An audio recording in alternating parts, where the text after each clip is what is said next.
G'day everyone and welcome back to another episode. In the lead up to TSF Team Champs 2026, I'm joined today by Josh Luu, a familiar face obviously. He's our head coach at the Strength Fortress. I tried to get through all the challenger brackets early, but as Josh and I will discuss in a moment, we've both been very busy, so it's been hard to actually organize a time for us to do this. And we were even thinking about skipping it, to be honest, but we decided to not be lazy and actually get an episode out to you guys, previewing not only our team, but a little bit of the preparations in the lead up. So thanks for joining me this morning, Josh. Thanks for having me, JP. Glad we could finally make this work. It's been obviously a bit chaotic in the last 10 weeks for me even. Yeah, lots going on. You'd think that it'd be easy to organize a time for us, considering we work together and we coordinate daily on many things. But it hasn't actually been, mainly because there's a lot going on, in the famous words of Jeremy, who is currently not with us. So Jeremy, as you guys would know, is our fourth staff member at the gym, but he's been on holidays for the last 7 weeks. And so we're a man down at work.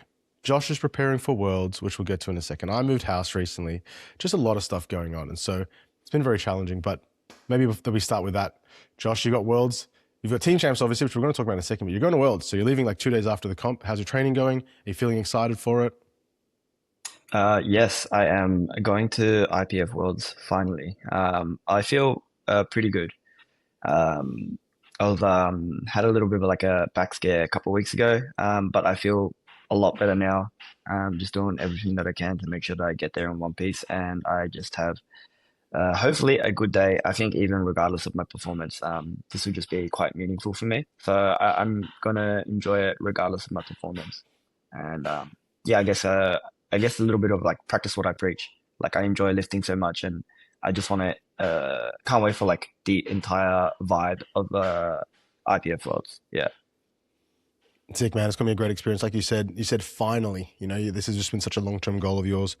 There's been something on your mind for so long. You have gone to different international events previously in the IPF and then with the World Powerlifting, but finally to go to an IPF Worlds is such a good experience. So we're pumped for you. A little side note to everybody listening, we are organizing a watch party to make sure we're watching Josh lifting at Worlds, which is going to be the Sunday, June 14th. So keep your eyes peeled on our social media stuff. We're going to announce that. It's actually going to be a really good session. It's 5 o'clock on a Sunday. Just saying, 5 o'clock on Sunday, great time to sit around and have a drink and watch powerlifting. And also, in the same session, Australia has 4 lifters. Crazy. Julian Escrow, Josh, obviously, Kate Nax, Katerina Chorianapoulou, and Elizabeth Craven. So it's actually a good session to sit and watch them lifting because, sometimes you stay up till like 3 a.m. to watch one Australian lifter. But you do it anyway because we're proud and patriotic. But to have 4 lifters at 5 p.m. on a Sunday, chef's kiss. So we are going to have a watch party. So keep your eyes peeled on that. Before we carry on though, and talk about Team Champs, I do need to give a quick shout out to our major sponsor, who Josh is very familiar with. It is Symmetry Physiotherapy. Symmetry are a physiotherapy clinic based all around Melbourne. I think they've got 8 or 9 clinics. We most closely liaise with those with Megan Keeley in Ascot Vale, but also in Taylors Lakes. She's a great physiotherapist. We communicate really closely with her. We send all of our injured and clients that are in pain to her, and she takes care of them. We were like, hey, we should organize a sponsorship arrangement relationship. They were like, hell yeah, that sounds great. We love your product. They love us. And so they're offering 25% off myotherapy and physiotherapy consults for anybody competing at Team Champs. So go and support them because, like I said, they've supported us heaps, helping us put this comp together. So thanks to Symmetry Physiotherapy. Anything you want to say about that, Josh? No, I just wanted to reiterate, like, big thank you, obviously, to Megan and the team there. I've been working very, very, very closely with them and collaborating with them for over, 2 years. Even before I started working with Symmetry, Megan in particular, I've been working with Symmetry for, almost as long as I started coaching. So that's how much I trust them. Yeah. Great endorsement. Josh, Team Champs, you started obviously working or training at the gym 7, 8 years ago. So you've seen them all. 9 years ago. 9 years ago. The TSF is 9 years old. I joined when you opened, bro. That's crazy. So you haven't missed one. Have you missed the Team Champs? I don't think you've missed one. No. I think I competed in the first one. You've competed in the first one. We won. Go TSF. Did I compete in the next one? Or did I compete in that one? I must have competed in that one. I can't remember. I think you competed when I competed. Yeah, it must have been. We competed in the first one. You haven't missed one. I've missed one. Even I've missed one, but you haven't missed one. And so we're running it back. We were in the glory days. Those first couple of years we won. TSF won those first two. And then a little bit of a fall from grace. And then the bracket system starts. And then we're in the Premier bracket the first year. And then we get knocked out. And then we didn't get back up. But this year, this is our year. This is what we're saying. TSF, we're going to get out of the challengers bracket. We're aiming for top four. You and I have been scheming for weeks and weeks and weeks. We have a very strong team. So maybe we can go slowly through each of the four lifters and we can introduce them and talk a little bit about who they are and how we kind of see their sessions stacking up. Yep, sure. I guess I'll start with Kaylee. Kaylee is a familiar face to Team Champs. Actually, the first time Kaylee joined the gym, she was quite fresh to powerlifting, but was interested in it. And I said, you should come spot and load at one of our comps. And she ended up spotting and loading at the Team Champs. And then the next year, she ended up representing us, which was last year. And she did particularly well. So very happy with that. Even though she's only done, I think, 2 or 3 comps, the way that she approaches lifting, her diligence, how she takes care of her body, how she like focuses on like what she needs to work on, all of those things I think is quite mature. And even the way that she approaches like hardships, I guess, like because obviously powerlifting is quite it's a sport that's quite unforgiving at times. So the way that she approaches that, I think is very admirable. Yeah. So I'm very, Yeah, very she's lifting. keen. She'll be lifting by herself in the challenges bracket on day one in the 52s. But in the overall, it will be against that Annabelle and Misha in the premiers as well. So yeah, Yeah, a bit of a interesting case where she's lifting on her own in the challengers bracket. So easy 6 points for TSF. We'd love to see it.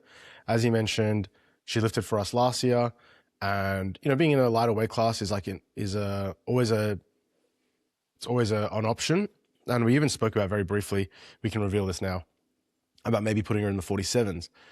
This was right at the very beginning of the prep, like really, really early days, like 5 months ago, because she was quite light at the time. And we thought, maybe the 47s will be even less competition. It's maybe a bit easier to score that 6 points. And then after a few weeks, we kind of realized collectively, we kind of realized, I don't know if that's going to be a good idea. And it kind of worked out in our favor because, yeah, as we said, the 52s is empty in the challengers bracket. So a little bit of pressure off Kaylee in that sense.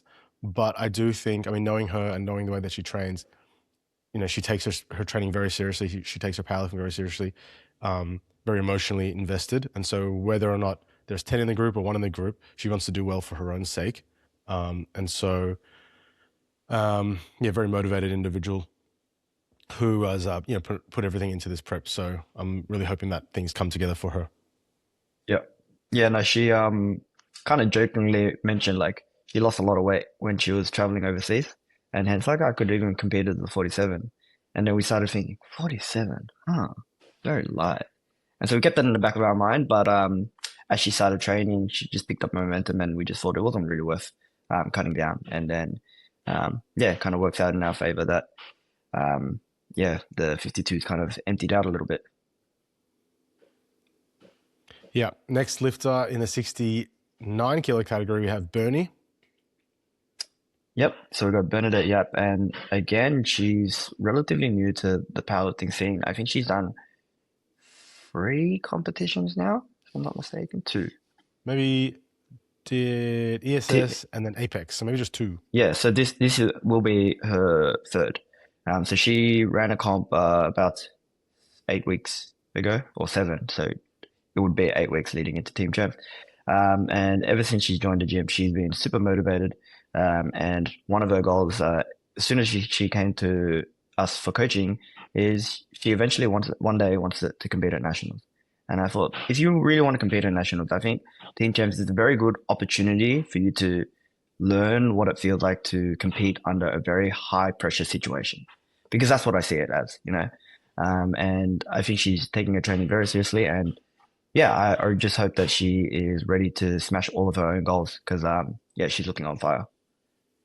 Yeah, it's interesting you said that competing at Team Champs is a high pressure environment. I would almost argue, and I'm sure a lot of people would agree with me actually, So lifting at team champs, I think, is almost a little bit higher pressure than competing at nationals because when you go to nationals, like unless you're in the top two or three, I don't feel like there's a huge amount of pressure. Maybe that's just my experience because I'm so experienced. Maybe if someone's doing their first nationals, even if they're seventh, they still feel a lot of pressure. But objectively, if you're finishing in fifth, sixth, seventh, eighth, 10th at nationals, then it almost just feels like a local comp again. You're just there to like lift and just, enjoy the experience, I suppose. Whereas, you can be someone like Bernie who hasn't actually hit the nationals QT yet. So she's not at that level, but still feels a bit of pressure of like, shit, man, I need to try to finish second or third or fourth. Like this matters. And so, like you said, it's a good experience because one, you're in that pressure, you've got that pressure no matter where you're placing at team champs. But also, what I always say is you're surrounded by good lifters. You're in the warm-up room and you look around and there's Shae Zaru and there's Abby Drummond and there's Hung Fan, obviously not this year, and there's Tyson, what's his name? Andrews. There's all these like good lifters. You look around the warm-up room, there's just like Constance, Pandusis. You've got all these lifters that have lifted at a good level, so, like in your warm-up room. And I don't know, I just feel like you learn a lot in those experiences, when you're sharing the platform and warming up with such good talent. I definitely think watching how other athletes perform and how they prepare will be very, very valuable to Bernadette. Yeah. For sure. The Not 69 looking forward class to it. is deep. Everyone's lifting on day one except for Abby Drummond. And so I think there's 1, 2, 3, 4, 5, 6 lifters on day one. So quite the opposite experience that Kaylee's having. How do you see Bernie's chances stacking up? I think Bernadette has a very, very tough flight. There's a lot of very strong lifters in that 69 kilo class. And I think the ones that stand out to me is like Kylie Rosenbrock from Defy, Bernadette Chuan from Adaptive, and Caitlin Baljak from Strength Syndicate. But I do think, you can't count us out. Like, if there's anything that I've learned about powerlifting is anything can happen. Like, if one or two lifts go awry, the door can open up and we could sneak in some points somewhere. So yeah, very, very keen for that one because I think no matter what happens, I think Bernadette will be up for the challenge.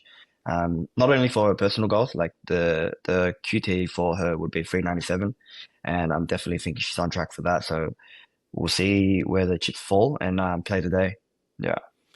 As you said, the QT is 397.5. I kind of foresee Bernie hitting low 400s, which is what Bernadette Chuan and Caitlin Baljak are nominated in at 405, 402.5. So if they kind of hit similar totals as they have in the past, and Bernie has a good day, as you mentioned, it could be a really big fight, and it could be Bernie comes second, but it could be Bernie comes fourth, and like that makes a big difference in terms of the overall placings. Those extra 1 or 2 points up or down mean that the teams land, in that promotion zone or they miss out. So yeah, going to be a good fight in that class. All right, next lifter we've got to talk about is in our 84 kilo plus category. It's Danny Cheng. Yes, Danny Cheng also competing for the third time, and this will be their first team champs. They started actually with our beginner barbell club, and this is quite special. I don't know if like I mentioned it, like this is kind of special to me. Like we get so many people that come through the beginner barbell club, and it's like we just don't know what their potential is and what their aspirations are.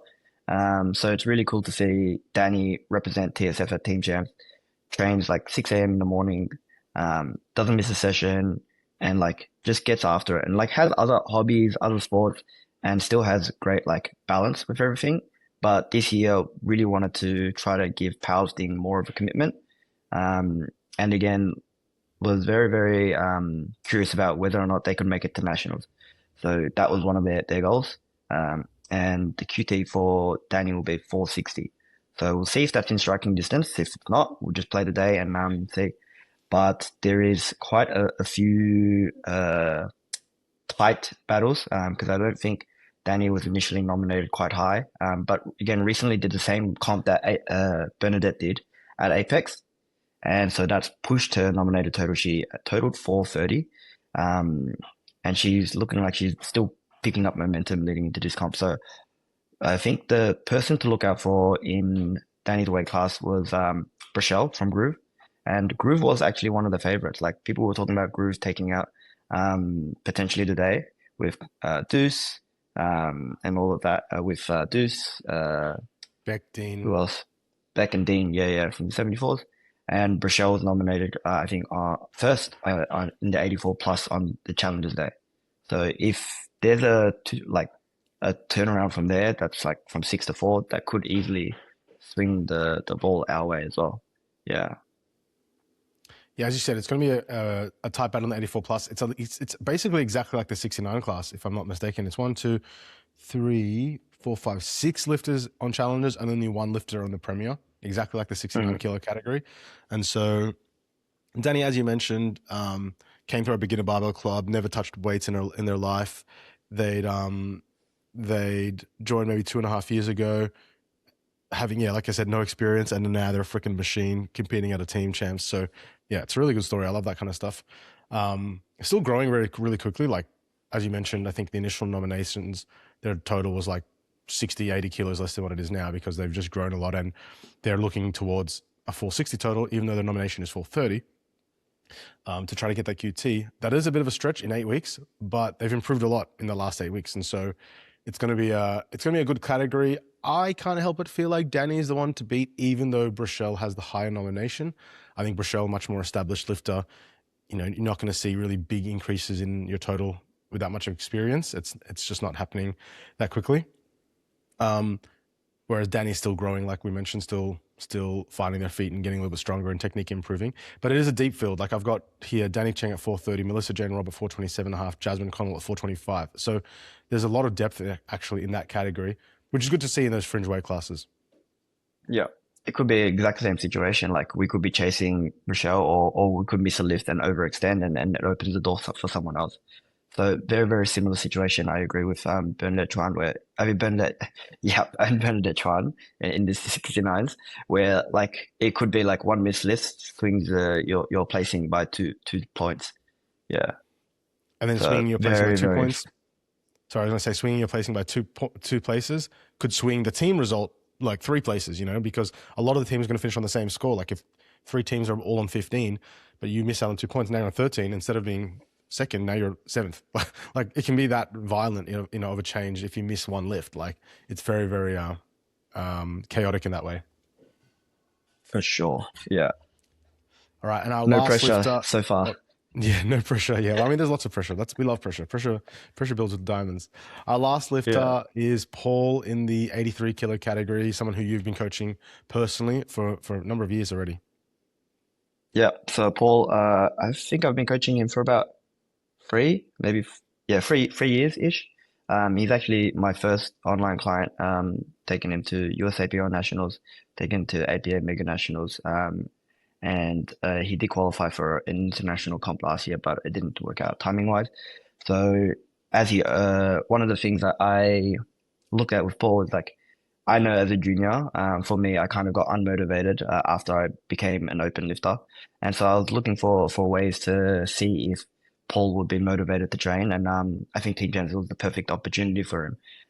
He's filling out his weight class and he's putting on so much like strength that yeah, I think that even though 83s has such a deep field, he's the one to beat on potentially the one to beat on the uh, Challengers Day. Yeah, I think the other person that we are looking at is Samuel Russell, who has a nominated total of 700.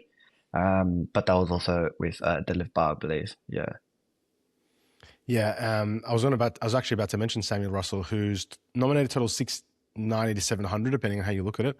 But I believe that was, like you mentioned, different federations, so deadlift bar, and also upper weight class, maybe. Oh yes, actually, I think he was. Yeah, he would have been a 90 kilo lifter. So going down a weight class, trying to maintain his strength as well. So that could swing a little bit our way potentially.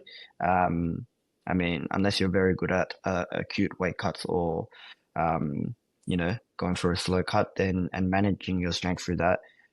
Yeah, it could easily affect you. Like I know that Paul last year cut down to the 74s, and that affected his strength quite a bit. Whereas I'm totally different. Like I cut down a full weight class and PB'd, So um, you just don't know how the chips may fall. I guess it really depends on how you manage your external variables, your recovery, your training loads, even. Yeah. I think when you went down a weight class though, like that was over a really long period. It was like a massive project. You were getting stronger even when you were in upper weight class, but you just never put it together. Whereas I'm looking at Sam's um, like lifting history, and his last three comps, he's totaled 697 and a half, 700 and 690. So all in that 10 kilo bracket between 690 and 700, and all at 90 kilos. So down a weight class, like down 7 kilos effectively. Doesn't look like they've been improving. I mean, he could have improved. It's hard to say, but nevertheless, it'll be a good fight between him and Paul for those top two placings. And again, like we spoke about, the difference there could make a big difference in the overall result. I think if Paul finishes first versus finishing second, that's, like we said, 2-point turnaround in both directions. I want to ask you actually, because I haven't actually asked you this. Did you ever consider putting Paul up a weight class, like into the 93s? Because looking at the nominations in the 93 kilo category, it's actually a little bit emptier. The 93 is a little bit lighter. Paul in that 93 kilo category would have actually won, I suspect. Uh, yes, kind of. Like it did occur to me. I didn't think it would be as much of a benefit, like until more recently. It occurred to me because, so for reference, initially we had Min as our nomination, and Min was going to compete as an 83. He's been prepping for the marathon in Gold Coast, and he represented TSF at Team Giants last year. He's a loyal member, good team member, and I really wanted him to also represent TSF. Um, and I figured if Paul was as a 93 and Min as 83, we would also still have a decent chance at scoring well. But I also didn't know who to move out. So we swapped out Min for Kaylee, and then I didn't want to swap anyone out again. So there was that kind of going into it, but it wasn't particularly for as many points as possible. I did think that potentially Paul would do very well in the 93s, but it didn't occur to me to until more recently, after the final nomination changes, we could have scored very well there. But yeah. Yeah, cool. Okay, interesting, because I'm just looking at that 93 kilo category as we were talking about, and the reason I think about it is Tyson Lamb from Adaptive was initially 83s, and they went up to 93s. And when a lifter goes up a weight class, I literally just assume, okay, the weight cut's not going well. But I'm looking at that score sheet and thinking, actually, I think that was a purely strategic move. And strategical, yes. Yeah, but I do know that Paul's got he's got big goals for the future and stuff. And a little bit, we cast our memory back to the episode that I did with Michael Porsovigan, where he said that the lifters have their own individual journeys to go through, and we couldn't and we shouldn't be imposing our short-term needs on their long-term visions. And so Paul's got his long-term vision, and putting up a weight class just to be a bit more competitive at a comp like this maybe not worthwhile. Yeah, I mean, I think that goes back to although I do want the team to do very well, I agree with Michael. Like, one of the goals for even Bernie Yap was to QT as a 63. And I thought to myself initially, she potentially could do better off in the 76s, even just weighing 69.1. But then that would also take away her opportunity to QT.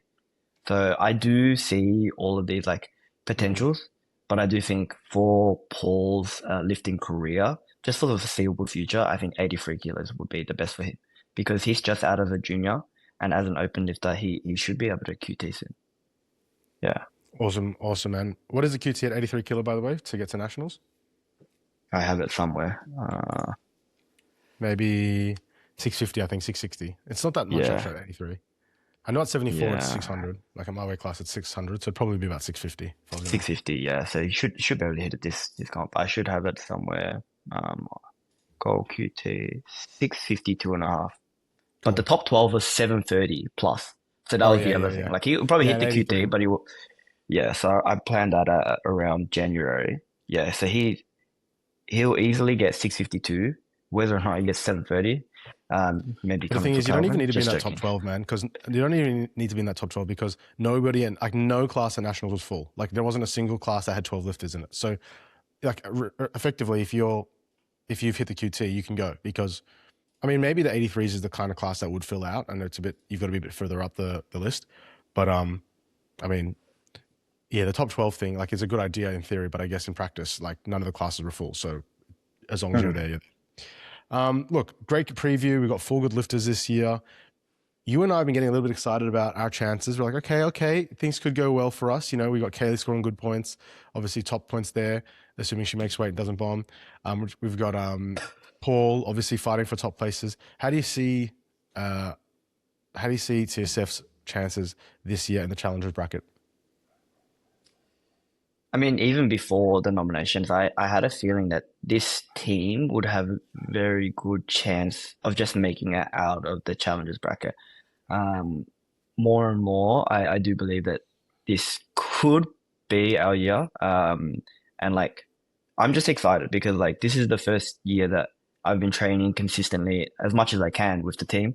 Like before I went overseas, I've been training with the team. We've been organizing team trainings on the weekends. Like I'm also prepping for Worlds, so like I think the environment in the gym and the training like uh, mindset is like so good at the moment. Like, and I think all of the other members, like we can see it in all of the other members. All of the other members want to compete.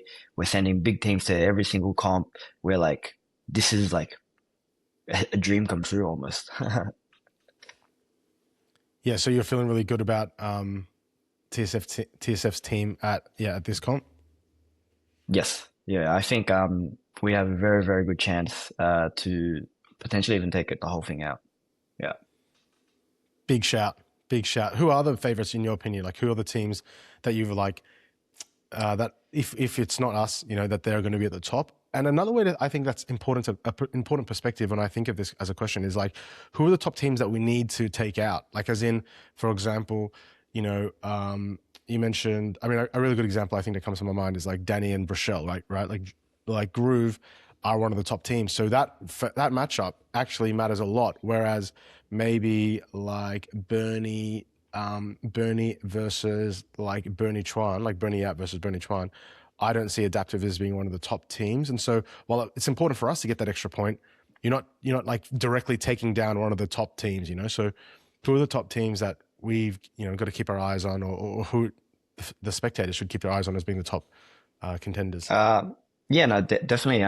Danny Rochelle, and even Didier's lifter, Melissa Jane.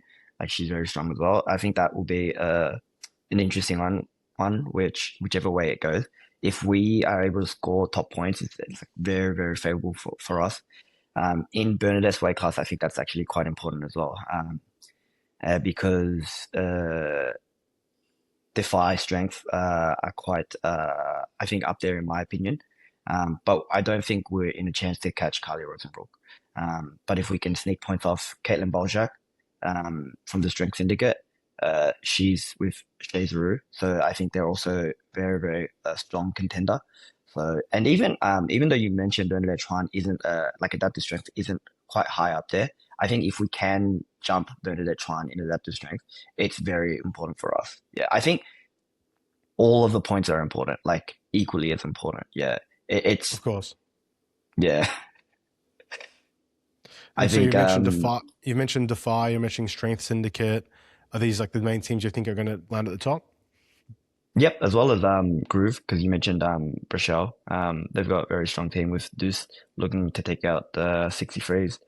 Dean is quite strong. But I think he won't be competing against. I haven't actually looked at his weight class. He won't be competing against George Alex, who will he be competing against? Yeah, because that's the I next think day, right? potentially So you're talking Dean about Dean might have it in that Antoniadis, weight right, with class. Groove. Yeah. So I've lifted against Dean as a junior 66. I know he's very strong. I think he might be a He's got favorite. Javan in the Javan, 74s. yeah, yeah. So That'll be a big. Javan's nominated Javan's slightly best, higher. yeah, would be a big deadlift as well. Yeah, so that'll be quite interesting. So if yeah, Javan and Dean, like if there's one swing that could potentially throw it in Groove's favor as well. Yeah. Yeah, of course. That's a close one. Look, it's going to be a really big weekend, like 15 teams on day one, so 60 lifters. 11 teams the next day, 44 lifters. We've got 104 lifters across the weekend. Is there anything in particular that you're looking forward to? Any certain lifter from a different team that you're looking forward to seeing hit the platform? Maybe an old friend, maybe an old rival, maybe a moment that you just know is going to be iconic. Like, is there anything in particular you're looking forward to? I mean, I think personally, like, I have been training with Tony Reimers a fair bit. We've been prepping for Worlds together. I've been going down to Apex a little bit. He'll be competing in Lithuania as well, and he's doing team jams. Like the fact that he's in the middle of a prep for Worlds and he's competing at team champs. Although it does line up very perfectly, he's gonna do his last heavy sessions basically as an SBD day, and then taper, and then the week after compete at Worlds.